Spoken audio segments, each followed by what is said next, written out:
Guys, welcome to. All right, guys and gals, welcome to ATXRC Addicts. We're in the garage today. I'm still working on trying to find the best place to film. This is what I'm coming up with for now. A little chilly out here, a little early in the morning. Got my coffee. Just so you guys know, remember we're running that contest still through the end of the year until we hit 1,300 likes on the Facebook page. It's facebook.com ATXRC Addicts.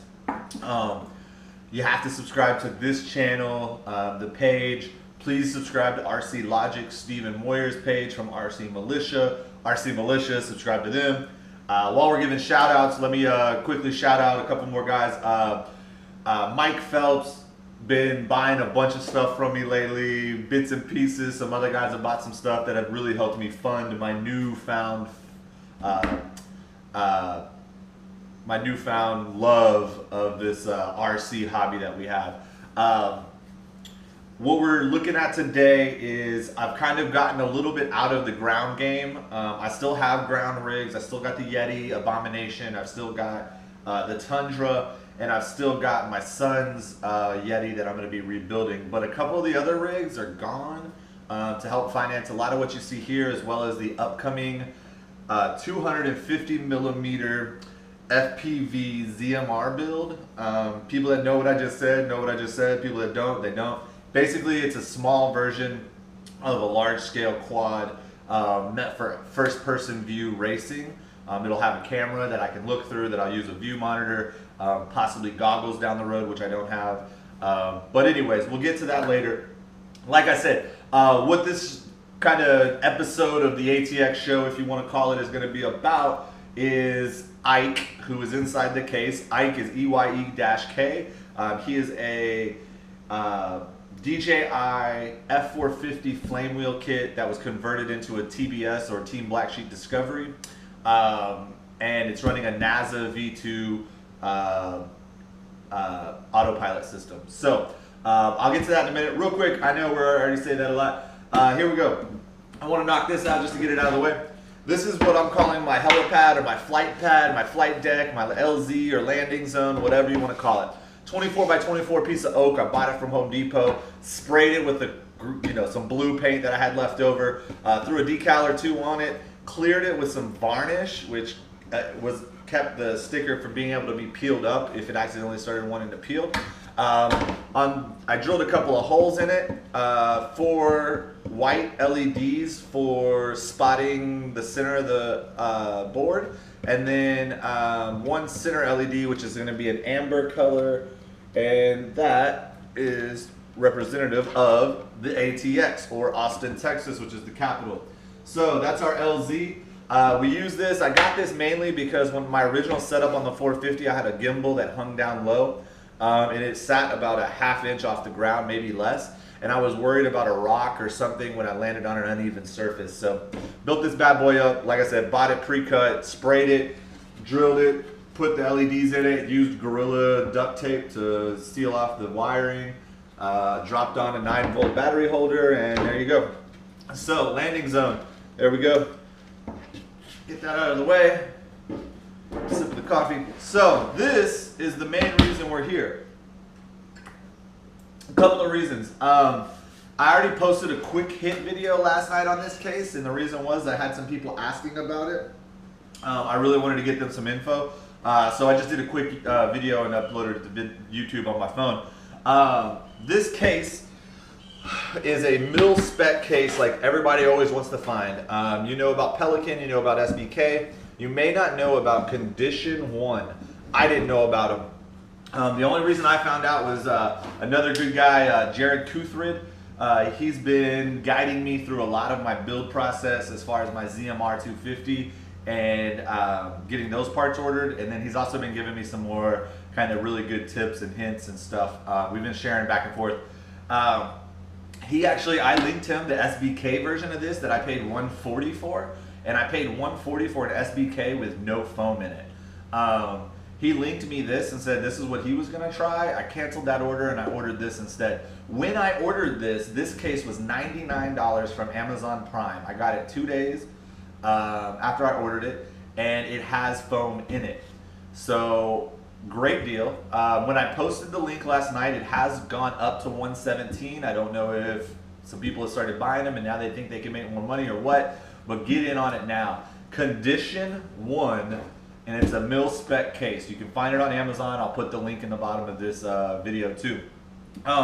So why this case? Well, it's 8.5 by 23 or 23 by 17. That is more than adequate for what I needed it for as far as Ike fitting in it. It actually fits nice and perfect.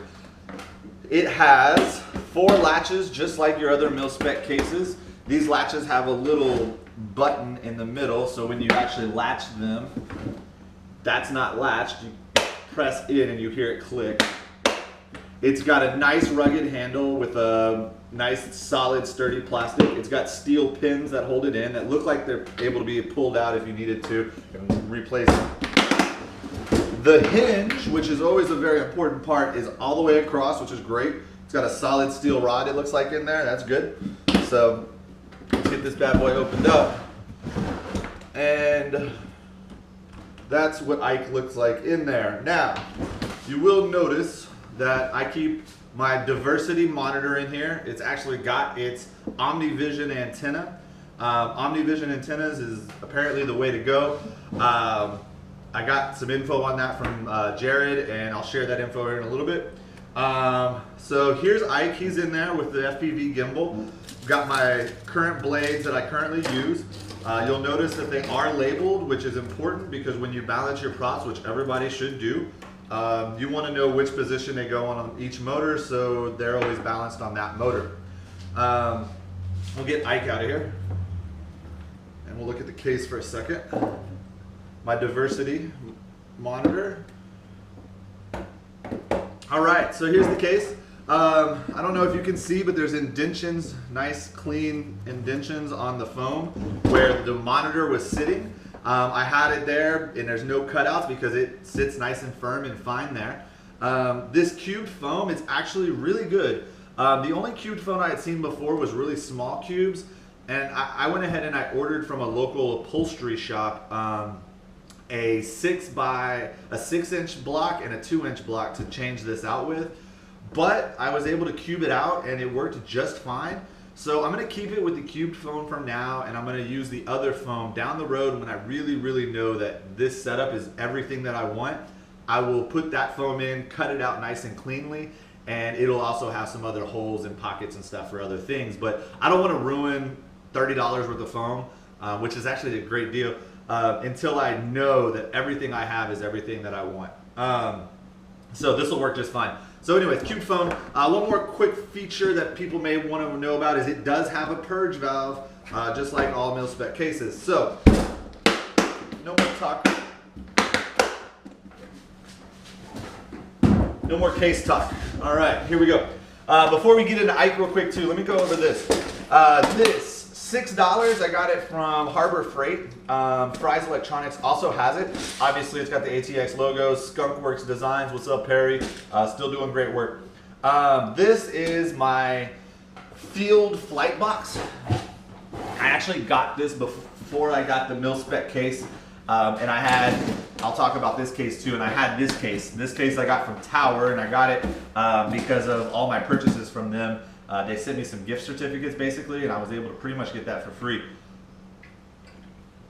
This is my radio case. So this case here I bought originally because I was looking for something that would store a prop and it's hard to find a case that stores 9.5-inch props properly. And I never could find something, and I just randomly came across this case, and it's a nice size, so I use it. It's got all kinds of little stuff in here that I need. It's my toolbox for on the road. It's a hex tool, some thread locks, some extra wiring, some electrical tape, pliers, Leatherman, whatever it's called, diversity monitor, car charger. Here's my OmniVision antennas, which I'll talk about in a minute. Extra, there's all kinds of props down in there. A little bit of other stuff. Servo tape or double-sided tape, you gotta have. Extra Velcro is always good, and a wall plug for the monitor. So this is just my, if I want to go fly Ike, if he's got his props on him, I can grab him, my radio box, and this, and I can hit the road with some batteries. I don't have to have the case with me. It's another reason why I have this and not my radio in Ike's case is I do, like I said, plan on running other RCs with this radio. So why would I want to score this radio with one quad? I would want the radio by itself, right? So radio case, again, some good people on here. North Dakota RC Junkie, also known as North Dakota RC Addicts in the past. Skunkwork Designs, his little logo again. Perry Ducov, he does all my, or Ducow, he does all of my logos. RC Extreme Bashers, great dude, Edward. The Horde, GoPro, mine, whatever, blah, blah, blah, and a giant ATX RC on the back, of course. So here it is. It's just a Futaba case. It's, I think, 40 bucks or so. It's got my T8J in it, so we'll see that. And just to point out my T8J real quick, you'll notice that I very carefully labeled all of my switches. I do this on purpose, so on the fly, I can look. If I get freaked out and I don't know what I'm doing, I can look at it. So I've got my timer on, off, reset, set. In fact, one I can show you. So you'll see down at the bottom I have a timer set. I don't know if you're going to be able to see it, but it'll start and it counts up and it counts down, and it hits at 8.5 minutes. It's going to start alerting me, and I can reset it like that. Anyway, so every time I fly, as soon as I take off, I flick it on and I go. So I know what I'm flying at. So mode, GPS, ATI, failsafe. I keep a failsafe on this switch. I don't go into manual mode because I'm not comfortable with it yet. I have an extra failsafe for when I do switch this to manual mode. And I've also got intelligent control on this one. So that leaves me a couple extra switches. This radio, that's my gimbal right there. This radio is an amazing radio. It's why I got it. I'm actually going to leave it out so we can play with the gimbal in a minute. The rest of this case has all my GoPro equipment. That's my flat base pan. It's a metal plate that I use. Here's the waterproof case for one of them. There's one in Ike. There's one on the wall. All my extra clips and wires and batteries and SD cards are all stuffed in all these little slots. Wipes, all that stuff. So I keep my radio here, my GoPro equipment here, Ike's right there. If I just want to run a quick run without FPV, just camera work, I grab this, this, and that. And I don't have to grab the case, but it's always good to have. The one time you don't grab your toolbox is the one time that you gotta have tools, right? It always happens, it seems. So, OmniVision antenna. I'm gonna talk about these with the monitor real quick. This is a diversity monitor. It is, I forget, I got it from Banggood, I think. It was $140, $130 shipped overseas. You can buy them locally for like $150, $160, $70, $80. Jared Kuthred had also pointed out from rcgroups.com that there was a guy that was selling OmniVision antenna, which is these antennas. So you'll notice I have a 4-lobe and I've got 2 3-lobes, a stubby and a long. I've got a 90 on one of them. This 90 is not the right 90, which is the reason why on Ike I'm running the TS351 with its stock antenna. I'm waiting on the new female-to-female couplers to be able to mount this. And I haven't decided which antenna I'm going to go with, the stubby or this. I think I'm going to go with this one, and the stubby is going to go on the 250 ZMR. OmniVision antennas, by the way, right here. Great guys. I did have a couple of bumps in the road, but it was kind of my fault, as well as a little bit of an expectation was set that maybe wasn't thought out very well. But that's okay. I'm more than happy with what I got from them. They did send me the wrong color. Obviously, I wouldn't have ordered orange for red, but they're sending me some red ones, and when I get them, they asked me to send these back, so that's great. I'm going to do that. So the 4-lobe goes on the RX, which is the receiver. That's the monitor. The transmitter gets a regular antenna or this antenna. Check these guys out, man. I mean, I'm happy with what I got, even though I'm not testing the whole setup yet. The setup I have is working really well. And like I said, what I hear about them is great things. So I can't imagine all the people I've talked to are wrong. So, old antennas, our new antennas, there we go. So contact them, rcgroups.com, you can get a hold of them, or their website, omnivisionantennas.com. So here's Ike. Ike runs on 4S batteries. He could run on 3S, but I choose not to. I've got a couple of different ones. Hobby King is my battery place of choice, though I will give you a quick heads up as to something I just had an issue with that was easily cleared up quicker via eBay rather than Hobby King's website, which is kind of interesting. Hobby King's website, that's the one thing as far as customer service. And I know they're not trying to like jerk us around necessarily, but they're just a small company doing big business, and I get that, and they're trying to streamline stuff, but it is difficult to get a return done through them. And so I will say, when you order from them, order smart, know what you're ordering, don't want to send it back. If you think it's something you might not like, order from eBay. They sell on eBay. I think their products are about $1 more, but just to give you an idea, this Zippy Compact is a brand new Zippy Compact 25C 4000 milliamp hour 4S pack. This is my second one. This one is a good one.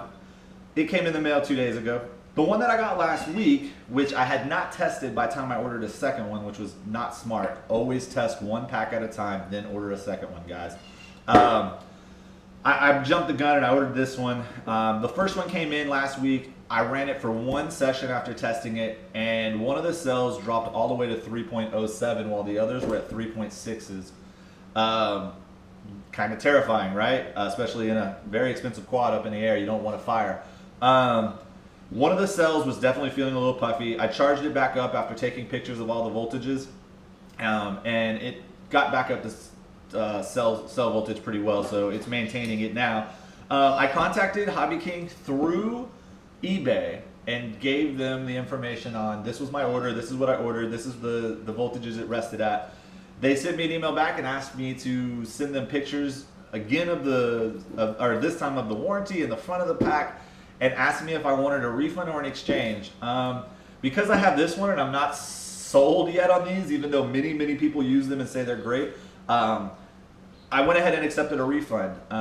Cool thing about that, they gave me a refund this morning, and that's it. I don't have to send the battery back. So that battery I'm not going to really use that much, but I will try testing getting it back up to voltage and keeping it at a good voltage. But if not, it's a free battery. I'll throw it away or recycle it properly.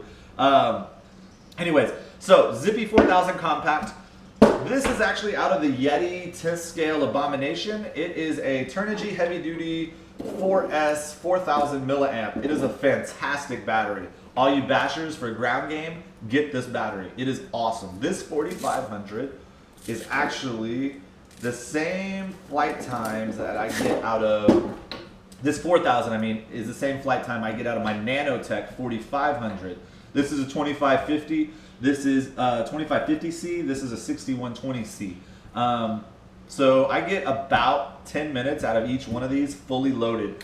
Ike sits with one of these packs in them anywhere between 1906 and 1950 on grammage.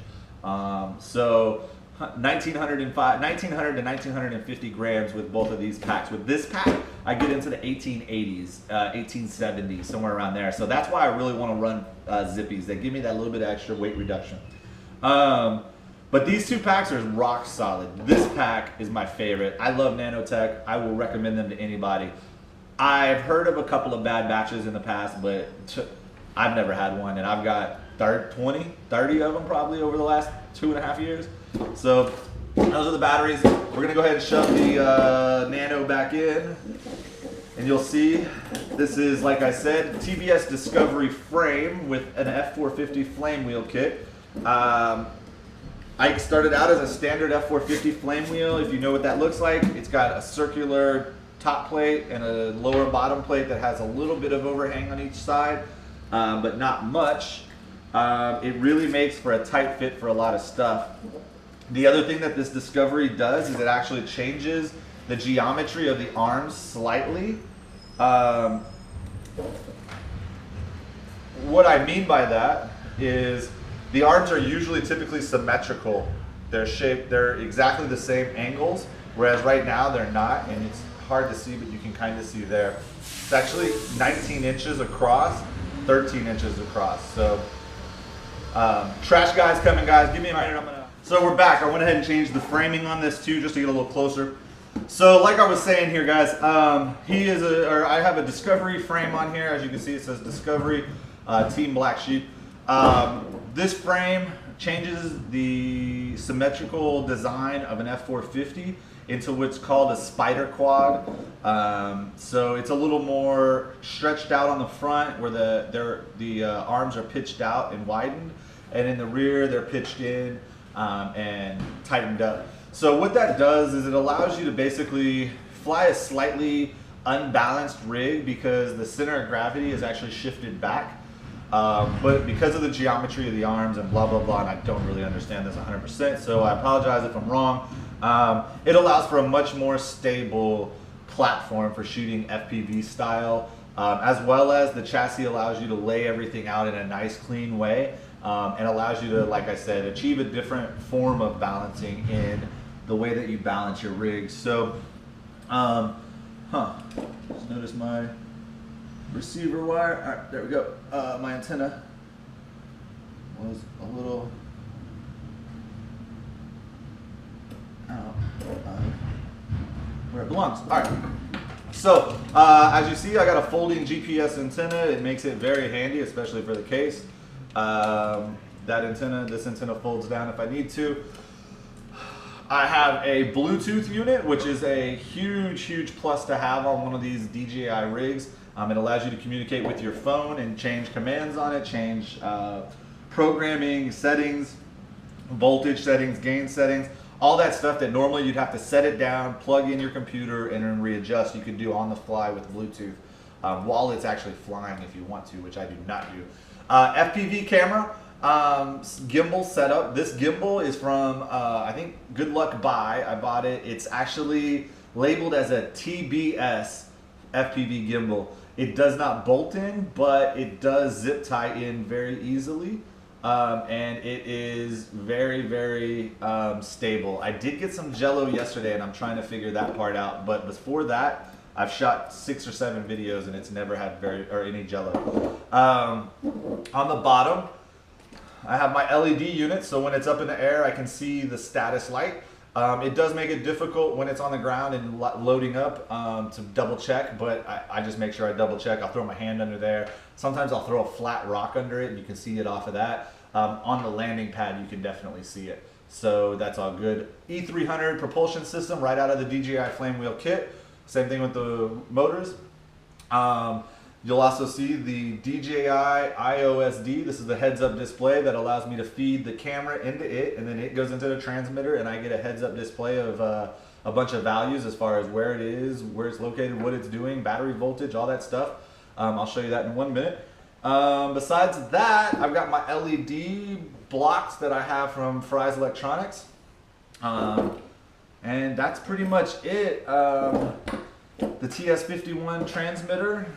And yeah, so let's go ahead and fire this thing up for just a second, and before we get out of here, I'll show you what FPV looks like. So we'll turn the monitor on. Radio's on already. Boot Ike up. And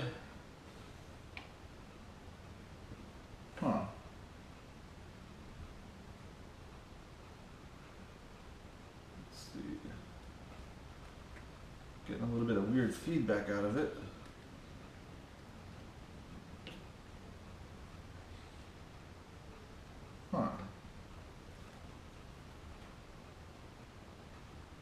That's weird. Alright, sorry about that, guys. I didn't have the GoPro on. I could not figure out what was going on here. So, there we go. That's the monitor. You can see Ike looks wherever. Hopefully you can see that. Wherever he looks, I see. You'll notice some good values on here. I also get the heads-up display out of the GoPro, which is actually good. I didn't like it at first, but the positioning of everything else is nice. I hope you can see this. It tells me what footage time I have running, battery life on the GoPro, battery life over here for the quad. It's running at 16.5 volts. Shows me the height is at 4 meters off the table or off the ground. It says it's going up 0.1 meters, but it's not. It's just slightly inaccurate. We are indoors. It tells me how many satellites I've hit, which says 5, which is okay. It's not going to lock on 5 though. It needs at least 6, but I prefer to operate with 10 or more. GPS is on, which mode it's in. I can switch that. Goes into ATI mode. Oh, wait, there we go. ATI, failsafe. So, anyways, so this is pretty cool, man. The home point is actually located, which is just like in a video game or on a fighter jet. It's awesome. Seems great. So diversity monitor, that's Ike. Yeah, so FPV, this thing is just awesome, man. Couple of little insight as to why I got into this, and I just want to give some more people some thought. So a lot of people are seeing me and some other guys and some people get into this stuff and they're starting to ask questions about how they can get in. I think it's a great side of the hobby. I now finally understand exactly what everybody used to tell me. All right, so you've seen it all pretty much. I know this was a little bit of a long show, but I hope everybody liked it and enjoyed it. Real quick, I just want to give another couple shout outs. Stephen Moyer been helping me a lot as far as just trying to get the YouTube stuff put up and shared and all that. Plus, me and him go back and forth every day about new stuff and what we're doing today to our quad and what we're flying and all that. We really have kind of developed a really good friendship, and I really appreciate his help and that friendship that we've developed. So check out RC Militia, RC Logic, all your FPV and DJI and all those groups on Facebook are great. Obviously, my page, ATXRC Addicts. The FP or the Multi-Rotor Education Society is something that I'm trying to work on too. Check that page out. I just want to get involved with this any way I can, man. It really is fun. So real quick too on how I got into this. Steven was posting on RC Militia when he got his Phantom about 2 months ago, 2 or 3 months ago. And I started following him and really talking to him, and it looked awesome. I wanted to take my video level or my videography skills to the next level. So I said, hey, I'm going to try it. I bought a Phantom. It was actually an open box version from Amazon. Thank God it came and it was not what they said it was supposed to be. So I sent it back and they refunded me. And next thing you knew, I bought a flame wheel kit, which I'm very, very glad I did. Steven, after having his Phantom for a while and after I built my flame wheel, I actually kind of talked him into selling his Phantom and doing a flame wheel too. The differences are the Phantom comes ready to go. Anybody, not I say anybody, you can buy it, and if you research and read up and do what you're supposed to do and know what you're doing with it, you can fly it out the box right away pretty easily and very successfully. You can add on a lot of stuff that's already built for it that you don't have to worry about balancing or weighing or making sure you have all the right equipment. So it's definitely more user-friendly for an entry level. But when I say entry level, this isn't crawling, guys. This isn't going and grabbing a Traxxas Slash, popping a battery in it, and breaking it and saying, oh, who cares? This thing can cause serious damage to you, other people, property. But at the same time, it's amazingly fun. It's safe if used properly. And it can be a very vital tool to do a lot of different things with that are good. So be smart, be safe, know how to fly it, know what you're buying. I'm telling you, I almost got myself in trouble with this thing already the first couple of flights because I thought I knew more than I did. We all have that in us where we know. We've read all the articles, we've seen all the posts. You haven't. It takes a lot of smart thinking. It takes, again, just a common sense, and it takes constant upkeep. Once it's built, if you don't wreck it, it doesn't cost any money to keep flying it really, but to set it up and get it to fly right and not be frustrated with it takes a lot of time and effort. So again, you're not going to jump in this large scale quad thing and know everything and grab something and fly it right away. Be great. Start small, get something. Don't worry about gimbals and FPVs and all that stuff. Build a basic rig, get it dialed in, and then fly it, enjoy it, and then build off of it. Because trying to do everything you can like you would with, like, for instance, a crawler, going and getting $1,500 worth of parts and mashing it all together, you're going to end up in the end with so many problems that you don't understand that it's going to frustrate the people trying to help you. You're going to have way too much equipment for what your skill level is, and it can just lead to a lot of bad stuff. Just save your money, build it slow. Anyways, so that's the quad. Again, look out for the ZMR 250 build coming soon. As parts come in, I'm going to do a video on it. I hope you guys enjoyed this video. Again, thanks for bearing with me for 30 minutes. I appreciate it. I'm going to start trying to do an ATX show at least once a month. I'm going to start getting the editing back up, guys, and do some better editing. I just haven't had the time lately with this. So again, I appreciate all the support, guys. Keep showing the love. Keep flying, keep bashing, keep crawling, learning, sharing, and most importantly, have a great day.